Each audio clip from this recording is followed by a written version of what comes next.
Classes. I am रचना। हमने अपने previous video में सेल ऑर्गेनेल्स पूरे कंप्लीट कर लिए थे। जितने भी सेल ऑर्गेनेल्स आपकी बुक में हैं हम सारे डिटेल में कवर कर चुके हैं। ओके, आज के वीडियो लेक्चर में हम लोग पढ़ने वाले हैं अपना बिल्कुल छोटा सा टॉपिक जो आपके चैप्टर का लास्ट टॉपिक है, that is cell division. Okay, तो आज के वीडियो लेक्चर में हम पढ़ने वाले हैं सेल डिवीजन के बारे में। स्टार्ट करते हैं अपना वीडियो और देखते हैं सेल डिवीजन क्या होता है। ठीक है, इसके लिए यदि मैं आप लोगों से पूछूं कि किसी भी ऑर्गेनिज्म में जो ग्रोथ होती है वो कैसे होती है, तो आपका क्या आंसर आना चाहिए? यदि हम दिमाग लगाए तो कोई भी ऑर्गेनिज्म लाइक ह्यूमन बीइंग्स है वो भी ग्रोथ करते हैं, और जितने भी ऑर्गेनिज्म है वो सब भी ग्रोथ करते हैं। तो उनमें ग्रोथ कैसे होती है? कोई इतना सा ऑर्गेनिज्म था, उसमें सपोज एक सेल थी, उसने ग्रोथ की, वो बड़ा, इतना बड़ा, 2-3 सेल्स बढ़ी उसके अंदर, फिर ग्रोथ की, थोड़ा और बढ़ गया, उसमें और सेल्स हो गई, फिर उसने और ग्रोथ की, फिर इतनी ग्रोथ की, तो मतलब उसके अंदर नंबर ऑफ सेल्स भी बढ़ रही है। ठीक है, इसका मतलब क्या हुआ कि आपके किसी भी ऑर्गेनिज्म से पहले ये कंडीशन थी, बाद में वो इस ग्रोथ के अंदर चला गया, मतलब उसकी क्या हुई? ग्रोथ हुई। तो आपके किसी भी ऑर्गेनिज्म में जो ग्रोथ होती है वो क्या, नंबर ऑफ सेल इंक्रीज हुई, ग्रोथ हुई तब, जस्ट अभी मैंने आप लोगों को बताया। तो नंबर ऑफ सेल इंक्रीज होती है, या फिर हम बोल सकते हैं कि जब न्यू सेल्स बनती है तब आपके ऑर्गेनिज्म में, कोई भी ऑर्गेनिज्म है उसमें ग्रोथ होती है। ठीक है, इसका मतलब सब रिलेट कर पा रहे हैं कि सेल डिवीजन क्या होगा, सेल डिवीजन क्या होता है। ठीक है, यदि हमने जब चैप्टर स्टार्ट किया था, आप लोगों को याद है, तो सेल थ्योरी पढ़ी थी। सेल थ्योरी में मैंने बताया था कि प्री एग्जिस्टिंग सेल से न्यू सेल का फॉर्मेशन होता है। ठीक है, पढ़ा था ये स्टेटमेंट। ठीक है, प्री एग्जिस्टिंग सेल से किसका फॉर्मेशन होता है? न्यू सेल्स का फॉर्मेशन होता है। भाई न्यू सेल्स का फॉर्मेशन होता है, ठीक है, बट बनती क्यों है, क्या रीजन है? तो सिंपल सी बात जस्ट अभी बताया। ठीक है, क्यों बनती है, कैसे बनती है, ये भी क्वेश्चन होना चाहिए। तो क्यों बनती है, ये तो रीजन हमने जस्ट अभी देखा कि भाई ऑर्गेनिज्म को ग्रोथ भी तो करता है, ग्रोथ होने के लिए न्यू सेल्स का होना जरूरी है, न्यू सेल्स आना जरूरी है। ठीक है, इसलिए कोई भी सेल है वो क्या करती है? न्यू सेल्स का फॉर्मेशन करती है। ठीक है, इसके अलावा भी बहुत से रीजन हो सकते हैं। तो सेल डिवीजन क्या होता है? आपकी कोई भी सेल है वो क्या कर रही है, पुरानी ओल्ड सेल है वो क्या बना रही है? न्यू सेल्स का फॉर्मेशन कर रही है। तो ये जो न्यू सेल्स के फॉर्मेशन का प्रोसेस होता है, इस प्रोसेस को ही क्या बोला जाता है? Cell division. ठीक है, the process by which new cells are made is called cell division. ठीक है, ऐसा प्रोसेस जिससे क्या हो, न्यू सेल्स का फॉर्मेशन हो, उस प्रोसेस को ही हम सेल डिवीजन बोलते हैं। ठीक है, ये तो समझ आ गया कि सेल डिवीजन हम बोलते हैं न्यू सेल्स बनने वाले प्रोसेस को, जिसमें क्या होती है? न्यू सेल्स का फॉर्मेशन करती है। ठीक है, बट न्यू सेल्स का फॉर्मेशन होना नीड क्यों है, जरूरी क्यों है कि न्यू सेल्स ही बने? तो फर्स्ट चीज तो मैंने बताई आपको, ग्रोथ के लिए। ठीक है, सबको पता है ऑर्गेनिज्म ग्रोथ करते हैं, ग्रोथ नहीं करेंगे तो आगे कुछ होगा नहीं, ग्रोथ करते हैं, तो ग्रोथ के लिए भी क्या है? न्यू सेल्स का बनना जरूरी है। ठीक है, इसके अलावा यदि आप देखते हो कभी आपके कट लग गया है आपकी स्किन पे, ठीक है, तो कट लगा है तो सिंपल सी बात है आपकी स्किन भी सेल से बनी हुई है। ठीक है, तो आपकी स्किन में यदि कट लगा है तो वो कुछ टाइम के बाद में धीरे धीरे अपने आप हील हो जाता है, आपकी स्किन जैसे पहली थी वैसे ही हो जाती है। तो वहां क्या हुआ होगा? बिल्कुल राइट, जैसा सोच रहे हैं हम वो बिल्कुल सही है। वहां क्या हुआ, जो सेल्स थी, जो इंजर्ड सेल हो चुकी थी, कुछ टाइम के बाद में वो सेल क्या हो जाती है? रिपेयर हो जाती है बाय न्यू सेल्स। ठीक है, वो इंजर्ड सेल रिपेयर हो गई। तो कोई भी हमारी बॉडी के अंदर डैमेज हो जाती है सेल्स, उसको रिपेयर करने के लिए भी क्या होता है? सेल डिवीजन की नीड है, न्यू सेल्स के फॉर्मेशन की नीड है। यदि न्यू सेल का फॉर्मेशन नहीं होगा तो आपका जो कट लगा है वो वैसा का वैसा ही रहेगा, आपकी सेल डैमेज्ड ही रहेगी। ठीक है, आपका ठीक होने वाला ही नहीं है, लेकिन ऐसा तो होता नहीं है, ठीक हो जाता है। What is the reason behind this?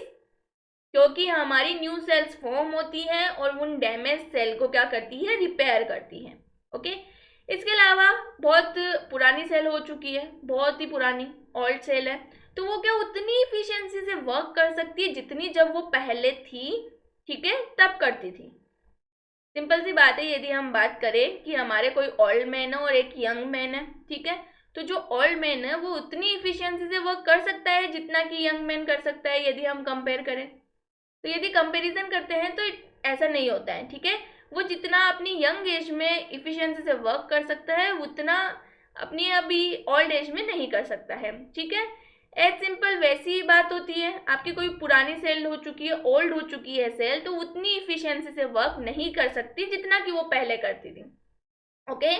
सो इस ओल्ड सेल को क्या किया जाता है, रिप्लेस किया जाता है न्यू सेल से, ताकि वो अपनी बॉडी के अंदर उतनी अफेक्टिवली उतनी ही इफिशिएंसी से क्या कर सके, वर्क कर सके, ठीक है। चलो, तो ये सब चीजें होती है जिसकी वजह से न्यू सेल का फॉर्मेशन होता है, इसलिए ही सेल डिवीजन होता है। Got it. चलो देखो, cell division, new cells are formed in organism in order to grow, to replace old, dead and injured cells and to form gametes required for reproduction. Very important, मैंने सब चीजें बताई, ये चीज हमारी छूट गई है, वो क्या है, गैमेट्स का फॉर्मेशन होता है रिप्रोडक्शन के लिए। अब ये गैमेट्स क्या होते हैं, ठीक है।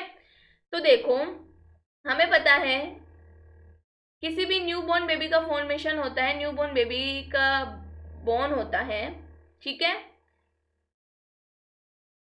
क्या होगा, रिप्रोडक्शन के लिए गैमेट्स की रिक्वायरमेंट होती है, वो भी सेल डिवीजन से न्यू सेल्स के थ्रू ही तो बनेगी। क्या होता है, आपका एक ह्यूमन बीइंग है, ठीक है, एक मेल है और एक है फीमेल, ओके। मेल के अंदर क्या होते हैं, गैमेट्स, स्पर्म होता है, और आपकी जो फीमेल होती है उसके अंदर गैमेट्स होता है ओवम, ओवा बोल सकते हैं हम जिसको, ठीक है। ये दोनों गैमेट्स फ्यूज होके क्या बनाते हैं, एक जायगोट का फॉर्मेशन करते हैं जिसमें डेवलपमेंट होता है, और डेवलपमेंट के थ्रू एक वो पूरे न्यू बॉर्न एक बेबी के अंदर कन्वर्ट हो जाता है, ठीक है। तो आपके रिप्रोडक्शन के लिए जो गैमेट्स, ठीक है, जो गैमेट्स रिक्वायरमेंट थे जो फ्यूज्ड हुए, ठीक है, रिप्रोडक्शन के थ्रू दो गैमेट्स आए, पास आए, स्पर्म एंड ओवम। मेल से कौन सा गैमेट्स मिलता है, स्पर्म मिलता है, फीमेल से कौन सा गैमेट मिलता है, ओवम मिलता है, ठीक है। रिप्रोडक्शन के बाद में क्या होता है, स्पर्म और ओवा होते हैं वो क्लोज आते हैं, ठीक है, और फ्यूज्ड होते हैं। फ्यूज होने के बाद में क्या बनता है, एक स्ट्रक्चर बनती है, जायगोट का फॉर्मेशन होता है स्पर्म और ओवम के फ्यूज होने से, और फिर वो जायगोट डेवलपमेंट करता है, डेवलपमेंट करके पूरे एक न्यू बॉर्न बेबी के अंदर, एक चाइल्ड के अंदर कन्वर्ट होता है, ठीक है। तो आपके रिप्रोडक्शन के लिए किसकी नीड थी, जो रिप्रोडक्शन में हेल्प किसने की, गैमेट्स नहीं होंगे तो क्या रिप्रोडक्शन होगा सक्सेसफुली, नहीं होगा। तो ये गैमेट्स भी किसके थ्रू बनते हैं, आपके सेल डिवीजन के थ्रू ही इन गैमेट्स का क्या होता है, फॉर्मेशन होता है, ठीक है।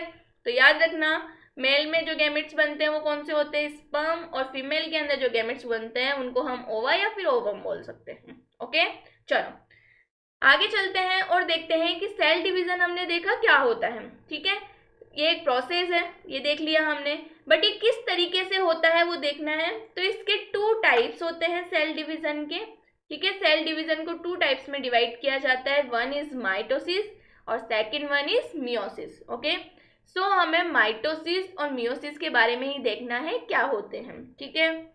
तो जनरली यदि बात की जाए तो जो माइटोसिस होता है, ठीक है, उसके अंदर आपकी एक सेल होती है, वो डिवाइड होती है और क्या बनाती है, 2 सेल्स बनाती है, ठीक है। तो माइटोसिस प्रोसेस के अंदर सेल का डिवीजन कैसे होता है, एक सेल डिवाइड होके 2 सेल्स का फॉर्मेशन करती है।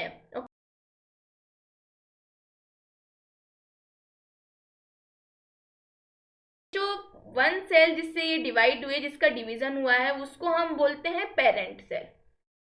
कौन सी सेल बोलेंगे, पेरेंट सेल। और जो 2 न्यू सेल का फॉर्मेशन हुआ है उन सेल्स को बोला जाता है डॉटर सेल, ठीक है। क्या बोला जाता है, डॉटर सेल्स। तो ये ध्यान रखना, जिसका डिवीजन होता है, डिवाइड होती है, उसको पेरेंट सेल बोलते हैं, और उससे जिस न्यू सेल्स का फॉर्मेशन होता है उसको हम बोलते हैं नो डॉटर सेल्स, ठीक है। तो इसके अंदर माइटोसिस के अंदर एक सेल डिवाइड होकर 2 सेल्स का फॉर्मेशन करती है। अब बात आती है very important, that is chromosomes, ठीक है। हमें पता है क्रोमोसोम्स के बारे में, ओके। क्रोमोसोम्स के बारे में हम पढ़ चुके, कहाँ पढ़ा था, याद करो, याद करने की जरूरत है या फिर याद है, याद है हमने न्यूक्लियस के अंदर क्रोमोसोम्स के बारे में पढ़ा था और पढ़ा था कि ये अपनी बॉडी का क्या होता है, जेनेटिक मटेरियल होता है। मतलब ये जीन को, डीएनए को कैरी करके रखता है, डीएनए होते हैं इसके सेगमेंट्स में, ठीक है। तो ये जो क्रोमोसोम्स होते हैं वो सिंपल सी बात है, न्यू सेल बन रही है तो वो न्यू सेल्स में भी जाएंगे।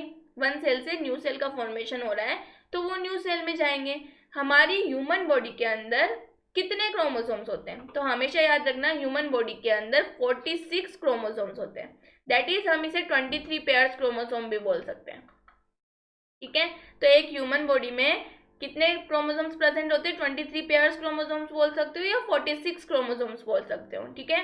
तो ये माइटोसिस का जो प्रोसेस होता है उसके अंदर आपके जितने क्रोमोसोम्स पेरेंट सेल के अंदर होते हैं, जब उसका डिवीजन होता है तो उतने के उतने ही जो ये न्यू डॉटर सेल्स बनी है उसमें भी उतने के उतने ही नंबर ऑफ क्रोमोसोम्स होते हैं, ठीक है। तो ऐसी जो क्रोमोसोम्स नंबर सेम है, ठीक है, उनको हम बोलते हैं डिप्लॉइड सेल्स, ठीक है। चलो, और यदि number of chromosomes cell division के थ्रू कम हो जाते हैं, हाफ हो जाते हैं, तो वो जैसी सेल्स होती है उनको बोला जाता है हैप्लॉइड सेल, ठीक है। ये कुछ टर्म्स है जो आप लोगों को पता होनी चाहिए। Diploid cell, number of chromosomes जितने थे आपकी पेरेंट सेल में उतने ही हैं तो वो डिप्लॉइड सेल है, ठीक है। यदि नंबर ऑफ क्रोमोसोम्स आपकी पेरेंट सेल में तो 46 थे फॉर एग्जाम्पल, ठीक है, अब जो आपकी सेल बनी उसके अंदर हाफ हो गए, दैट इज 23 हो गए, तो ये जो सेल बनी है उसको हम बोलते हैं हैप्लॉइड सेल, ठीक है। तो ह्यूमन बींग्स के अंदर कितने क्रोमोसोम्स होते हैं, 46 क्रोमोसोम्स होते हैं, ठीक है। उसके अलावा यदि बोले तो 23 पेयर्स क्रोमोसोम्स होते हैं, और बाकी जो 1 पेयर होता है उसको हम बोलते हैं सेक्स डिटर्मिनेशन क्रोमोसोम्स, ठीक है। मेल के अंदर XX प्रेजेंट हो, मेल के अंदर XY प्रेजेंट होता है और फीमेल के अंदर XX क्रोमोसोम्स होता है, ओके। चलो आगे चलते हैं और देखते हैं क्या है mitosis. The process of cell division by which most of the cells divide for growth is called mitosis, ठीक है। माइटोसिस के अंदर सेल ग्रोथ के लिए डिवाइड होती है। In the process each cell called mother cell divides to form 2 identical daughter cells. The daughter cells have the same number of chromosomes as mother cell. Just अभी बताया मैंने. It helps in growth and repair of tissues in organism. जो mitosis होता है उसके through जो new sales बनती है, तो माइटोसिस की यदि हम बात करें तो वो किस में हेल्प करता है, सिंपल सी बात है, ग्रोथ में करेगा क्योंकि ये नंबर ऑफ सेल्स इंक्रीज कर रहा है, और उसके बाद में क्या करता है, रिपेयर करता है किसकी, टिश्यू की। जो भी टिश्यू हो गए जो इंजर्ड हो जाते हैं, डैमेज हो जाते हैं, उनको भी ये न्यू सेल्स क्या कर देती हैं, रिप्लेस करके उनको न्यू बना देती हैं, ओके। देखो यहाँ पे नजर आ रहा होगा, 1 आपकी सेल थी वो किस में डिवाइड हो चुकी है, 2 में, और नंबर ऑफ क्रोमोसोम्स जितने इसके अंदर थे उतने ही इन दोनों सेल्स के अंदर है, ठीक है। चलो आगे चलते हैं और देखते हैं मियोसिस के बारे में, ओके। तो अभी थोड़ी देर पहले मैंने जो आपको बताया कि मेल है फीमेल है उसके अंदर गैमेट्स बनते हैं, स्पर्म एंड ओवम, ठीक है। तो वो जिसके थ्रू फॉर्मेशन होते हैं वो अपना प्रोसेस होता है मियोसिस, ठीक है। फॉर एग्जाम्पल आपके पास में कोई भी एक स्पेशल सेल थी, कोई भी सेल है, ठीक है, वो डिवाइड होती है और डिवाइड होके 4 न्यू सेल में डिवाइड हो जाती है, ठीक है, 4 न्यू सेल बनाती है। तो इस प्रोसेस को हम बोलते हैं मियोसिस। मियोसिस के अंदर आपकी जो सेल थी उसमें जितने क्रोमोसोम्स थे उनके क्रोमोसोम्स क्या हो जाते हैं, हाफ हो जाते हैं नंबर में। क्रोमोसोम हाफ हो चुके हैं, क्रोमोसोम्स हाफ हो चुके हैं इन सेल्स में, तो इनको हम बोलते हैं हैप्लॉइड डॉटर सेल्स, ओके। अब ऐसा क्यों होता है, देखो हमारे बात की थी मैंने आपकी मेल एंड फीमेल की, ठीक है। मेल की जो सेल्स होती है उनमें कितने क्रोमोसोम्स होते हैं, 23 पेयर्स, या फिर हम बोल सकते हैं 46 क्रोमोसोम्स, इनको हम बोलते हैं 2n, ठीक है। डिप्लॉइड स्ट्रक्चर है ये, इसके अंदर जो भी सेल होगी वो क्या हो जाएगी, डिप्लॉइड हो जाएगी। फीमेल के अंदर भी डिप्लॉइड है और मेल के अंदर भी डिप्लॉइड है, बिकॉज क्रोमोसोम्स नंबर कितने हैं, 46, ठीक है। अब मियोसिस के थ्रू क्या होता है, ये सेल बनाते हैं आपकी, गैमेट्स बनाते हैं, दैट इज स्पर्म, ठीक है, गैमेट्स का फॉर्मेशन करते हैं, स्पर्म गैमेट्स बनता है एक तो कुछ इस तरीके से, और एक यहाँ पे बनता है ओवम, ठीक है, ओवा बोल सकते हो, ओके। तो ये गैमेट्स बनते हैं, तो इन गैमेट्स के अंदर क्या होता है, इन क्रोमोसोम्स की जो नंबर होते हैं वो हाफ हो जाते हैं, मतलब यदि ये 2n नंबर थे तो ये जो होते हैं स्पर्म के अंदर, जो स्पर्म सेल बनी है उसके अंदर क्रोमोसोम्स आपका हो जाएगा n, दैट इज 46 ml के अंदर, तो आपके इसके अंदर हो जाएंगे 23 क्रोमोसोम्स। और फीमेल के अंदर भी 46 थे, तो आपके ओवा में कितने हो गए 23 क्रोमोसोम्स। तो आपकी जो मेल और फीमेल के अंदर जो सेल थी, जो मियोसिस के थ्रू डिवाइड हुई, क्या बनाने के लिए, गैमेट्स बनाने के लिए। तो मियोसिस के थ्रू क्या हुआ, जो गैमेट्स बने उनमें नंबर ऑफ क्रोमोसोम्स क्या हो गए, कम हो गए, हाफ हो गए। ठीक है, क्यों हाफ हो जाते हैं, मेल और फीमेल के अंदर कितने क्रोमोसोम्स होते हैं, मैंने आपको बताया था ह्यूमन बीइंग में 46 क्रोमोसोम्स होते हैं। ठीक है, तो ये जो स्पर्म और ओवम है वो रिप्रोडक्शन के थ्रू क्या होते हैं, फ्यूज्ड होते हैं। ठीक है, फ्यूज्ड होके एक जायगोट बनाते हैं जो आपकी 2n स्ट्रक्चर बन जाती है। ठीक है, फिर वापस जिससे एक चाइल्ड का बोन होता है, चाइल्ड बनता है इस जायगोट से, वो 2n हो जाएगा। ठीक है, तो इसीलिए मियोसिस के थ्रू आपका जो गैमेट्स होते हैं, ठीक है, वो क्या करते हैं, स्पर्म एंड ओवम का फॉर्मेशन करते हैं।